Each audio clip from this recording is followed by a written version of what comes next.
Alright, so this is a walkthrough of the Miller Truss boom.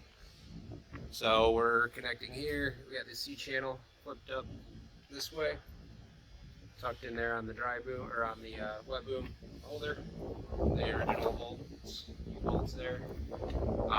This is a 9x18 offset, just to line up with our first spot. So we're 30 inches over from center, and then 60 inches over from there on. At this position here, we had to drill holes. So we had to drill some holes here. I drill them out a little bit further from the bottom side, using a rotozip or a mag drill or anything. Don't try to drill the welds. I drill away from the weld and then die grind in through the weld. It'll make your life a lot easier.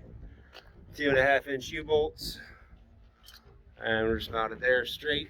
The third position, we use this offset so that we can mount to the regular 2-inch square tube, or I'm sorry, 2-inch round tube. And then we're just using this offset. I generally try to use the 14-inch offsets. I try to put them end to end to keep them uniform. However, on this boom, it doesn't really matter anyway because it's got so much webbing and everything in the way. So we take advantage of the slots that are cut into this boom. So this is position 4. And since there's a slot there, we're going to use this offset. But here you can see we weren't able to use the entire thing, so it slid over. You can always cut that off if you want.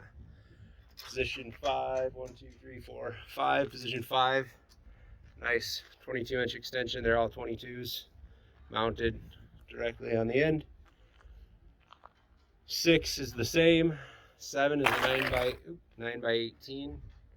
So again, we're coming off the front of the boom here. 9 out, 18 over. That way we can hook on here. So we need to be over here. So this would be position 7. Sorry, this is position 8. So position 8, we were able to use, this is actually 1 3/4. I only had 2-inch U-bolts.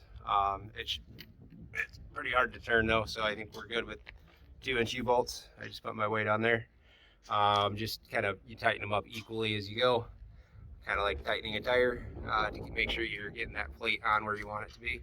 These are folded up for transport right now. On this boom, you would have to fold them up to go down the road. And so I'll unhang those.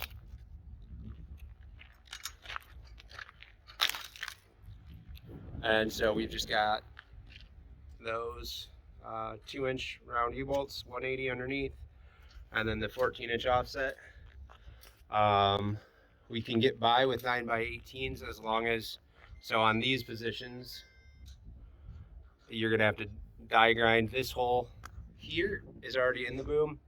So for the left side here, the hole was already in the boom. We had to die grind just a little bit out of that web there in order to have room to get that U-bolt through.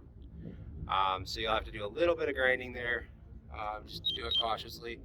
And so we're 13 out, 9 over, so that we're right on this, but then out and away from the nozzle body. And that should work on all positions. This one back here, position 8, I did use this 13 and then a offset, but you could do the same thing here with, oh no, you'd be a 9 out, 13 over to accomplish that one. But then it does get tight, but it should be safe there. So this is position 9. So like I said, die grind it out there. This is position 10. So this hole is already here. We used that and then just made a little notch there to put that U-bolt through. And it's 13 out, 9 over. Realistically, what we should have done here is actually notched out over here. So if we had notched, instead of here, we had used this hole and then notched here, then I think we'd be able to center on this just a little bit better. It's acceptable because we're within 3 inches. And if you're within 3 inches, the drops don't know because they're guided by the row. So, and then out here on the outside, we've got 2.5-inch square U-bolts cut down, and then a 180 mounted underneath to do the same stuff.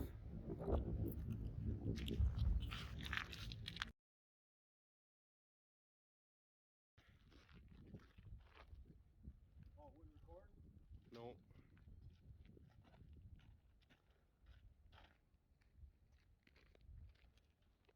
Do it the old.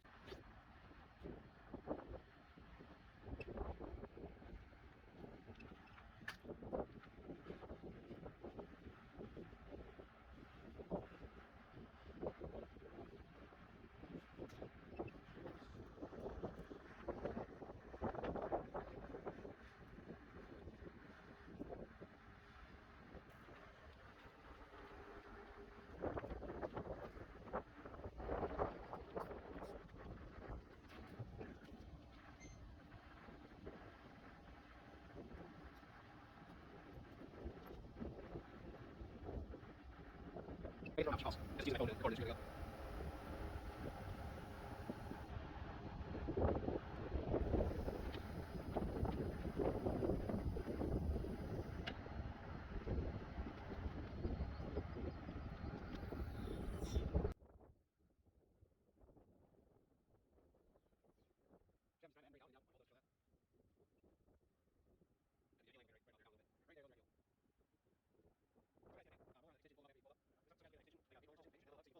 Full length, you know, they're already in the cradle and all.